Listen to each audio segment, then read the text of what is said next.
हमारे योगेंद्र प्रसाद मंत्री जी आते हैं, कल को अगर विस्थापितों के समर्थन में योगेंद्र प्रसाद मंत्री जी पहुंच जाएं तो श्वेता मैडम, क्या आपके समर्थक और आप उनका बोर्ड उखाड़ेंगे? क्या कल को रघुवर दास जी चूंकि गिरिडीह आए थे, हो सके कल बोकारो अगर आ जाए पूर्व मुख्यमंत्री रघुवर दास जी, क्या आपके समर्थक उनका बोर्ड, उनकी गाड़ी का नंबर प्लेट उखाड़ेंगे? अरे आपने तो हद कर दिया।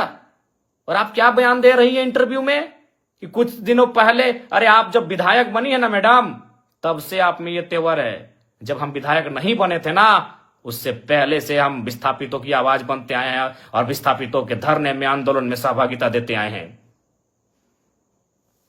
क्या बात करती हैं मैडम? आप एक स्त्री थी इसीलिए मौन रहें, आप एक नारी थी इसलिए मौन रहें, बाकी आपको स्वयं मालूम है आपने आज क्या कृत्य किया। हमने ना आपको कुछ बोला था, हम तो, मेरी गाड़ी वहां खड़ी हुई थी, हम तो केवल आपके, हमारी गाड़ी गई थी ना, हमको तो मालूम भी नहीं आप एक महिला हो के विधायक हो के इस प्रकार आई। पहले तो विरोध किया, हमने आपसे पूछा कि मैडम क्या बात है, क्या बात है, आपने पहला लाइन यही कहा कि मेरा विधानसभा है, आप कैसे आ सकते? हद है भाई। कल को मैं पूछ रहा हूं, बोकारो के ही मंत्री योगेंद्र प्रसाद, अगर कल को योगेंद्र प्रसाद आ गए उस धरने में, उस बंदी में, या फिर बीजीएच अगर पीड़ित परिजनों से मिलने के लिए, या फिर उस गेट में जहां विस्थापित धरने पर बैठे हैं, तो क्या विधायक मैडम आप योगेंद्र प्रसाद जी का विरोध कर पाएंगी? या कल को ढूलू महतो चूंकि सांसद हैं, अगर ढूलू महतो जी पहुंच गए, क्या आपके समर्थकों में, आप में वो कुव्वत है कि आप उनका नंबर प्लेट उखाड़ देंगे? बड़ा दुर्भाग्य लगा मैडम, बड़ा दुर्भाग्य। आप क्या बयान दे रही हैं कि कोई माहौल खराब करे, तो मैं देखता हूं अगर कल को ढूलू महतो जी जाते हैं, ब्रंची नारायण जी जाते हैं, तब आप क्या बोलते हैं। देखिए, मैं आपको स्पष्ट कहना चाहूंगा, सबको नहीं पच रहा है कि जयराम महतो किसी आंदोलन में आए, क्योंकि अगर वो आएगा तो सट्टी की बात होगा। और बाकी कहना नहीं चाहिए मैडम, लेकिन जब आपने हद पार किया है तो मैं सुनी खबर आपको सुना दूं। सुने आपके घर में आपके रिश्तेदार कहिए या आपके खास कहिए, उनको ठिका मिलता है बीएसएल में।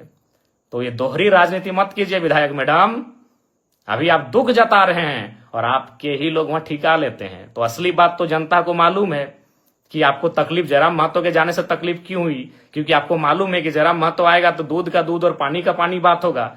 ये किससे छुपा है?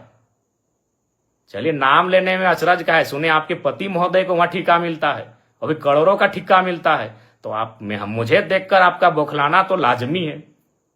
चलिए, फिर भी बुरा नहीं मानते हैं, क्योंकि लड़ाई विस्थापितों की है, लड़ाई विस्थापितों की है। बाकी हमारे समर्थक, हमारे कार्यकर्ता आपको मर्यादित रूप में उत्तर दे देंगे। आपको गांव जाना है, गांव में हमारे कार्यकर्ता, हमारे समर्थक आपको उत्तर दे देंगे, नियमता देंगे। लेकिन आपका ये जो बयान, ये भर्सन कि बोकारो मेरा है, बोकारो विधानसभा मेरा है, वही तो हम देख रहे हैं। अगर कल योगेंद्र प्रसाद, चूंकि वो तो गोमिया के विधायक हैं, आपके हिसाब से वो गोमिया के विधायक हैं, अगर वो कल चले जाते हैं माननीय योगेंद्र प्रसाद, तब आपके समर्थक उनका बोर्ड तोड़ते हैं कि नहीं तोड़ते, ये भी हम देखेंगे। ढोलू महतो जी अगर चले जाते हैं तो आपके समर्थक उनका बोर्ड तोड़ते हैं कि नहीं तोड़ते हैं, हम ये भी देखेंगे। और अगर ब्रंची नारायण पूर्व विधायक बोकारो अगर जाते हैं कल विस्थापितों से मिलने या धरना स्थल पर, तो आपके समर्थक उनका बोर्ड तोड़ते हैं कि नहीं तोड़ते हैं, यह भी हम देखेंगे। यह दुर्भाग्यपूर्ण है, आपकी संकीर्ण सोच को आश्चर्य लग रहा है कि आप इतना संकीर्ण, आपकी सोच कैसे हो गई आज।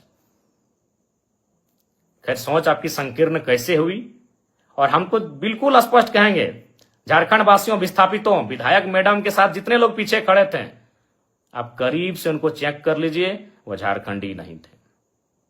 विधायक मैडम के पीछे जितने लोग थे, जो बोर्ड हमारी गाड़ी का, चूंकि हम पीछे आ गए, हमारे समर्थक भी हमें घेर लिए थे, हमारे समर्थक नहीं, जो विस्थापित लोग धरने की, दादा आप मत जाइए उधर, उसी बीच उन्होंने हमारी गाड़ी को तोड़ फोड़ करना शुरू किया।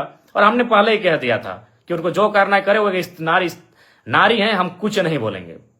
बल्कि हमने आपको प्यार से बुलाया कि मैडम बात क्या है, क्यों यह व्यवहार आप कर रही हैं। ये बहुत ही दुर्भाग्य की बात है, आपका जो ये व्यवहार रहा, ये बहुत ही दुर्भाग्य की बात है। लेकिन फिर भी हम उस पर चर्चा नहीं करेंगे, क्योंकि यहां सवाल विस्थापितों के साथ न्याय का है। बाकी आपको हम एक पत्र लिख रहे हैं, उस पत्र का आशा करते हैं आप उत्तर देंगे।